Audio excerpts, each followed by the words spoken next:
Sepengetahuan Anda, sejak kapan Ibu membantu polisi sebagai informan? Oh, udah lama sih. Seingat Anda? Saya nggak tahu pasti tahunnya, tapi beberapa tuh yang 2018, 2019 itu saya masih ingat. Ada penangkapan-penangkapan yang diceritakan oleh Ibu, itu bagian dari pekerjaan dia. Oke, tadi cerita soal yang 1 bulan menghilang itu yang tahun berapa itu? Kalau nggak salah 2019 ya kalau nggak salah. Itu Batam. Kemudian yang sempat disebut oleh Ibu Anda juga di persidangan soal berada di laut selama 2 bulan ya kalau saya tidak salah, itu diceritakan ke Anda juga?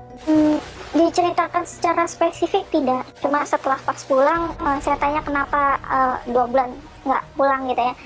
Dia bilang lagi ikut ke Laut Cina Selatan. Ibu Anda ke Taiwan misalnya, pernah diceritakan ke Anda? Iya. Apa yang disampaikan waktu itu? Terus saya tanya kemana, dia bilang ke Taiwan gitu. Terus saya tanya urusannya apa, waktu itu belum ngomong gitu. Terus tapi pas waktu di Taiwan itu mama telepon gitu untuk ini belum pulang gitu. Terus saya tanya ada urusan apa, katanya PM lagi negosiasi, bilangnya seperti itu. Yang disebutkan dalam persidangan itu ya, soal negosiasi ke pabrik sabu itu ya? Betul. Tapi Anda waktu itu tidak tahu? Tidak tahu.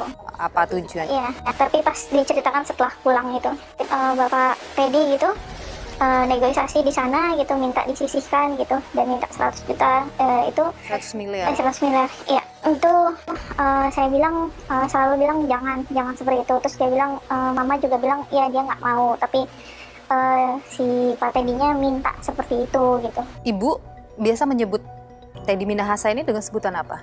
Kadang kalau sama saya kadang Bapak TM, kadang Bapak Jenderal gitu. Sepengetahuan Anda nih, Ibu mengenal petinggi-petinggi ini kan banyak yang dikenal petinggi-petinggi kabarnya. Itu dari mana sih? Oh, saya nggak tahu. Oh, nggak tahu soal itu. Selain Teddy Minahasa, ada juga misalnya petinggi lain yang sempat diceritakan? Enggak. Tentang hubungannya dengan Dodi misalnya, itu sempat disampaikan juga? Enggak juga.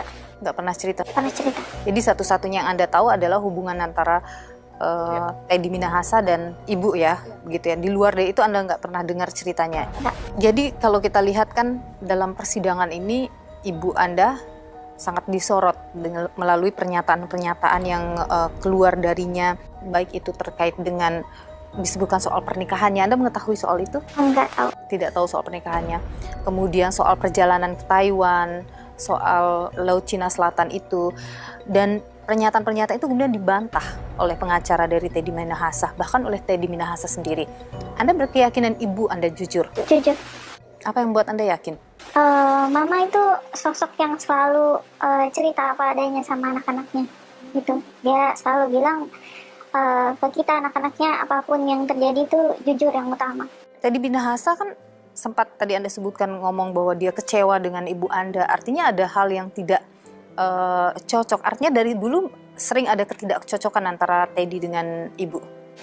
Kalau sering atau enggak saya nggak tahu ya. Tapi namanya orang kan kalau itu cekcok itu biasa. Kalau menurut saya gitu.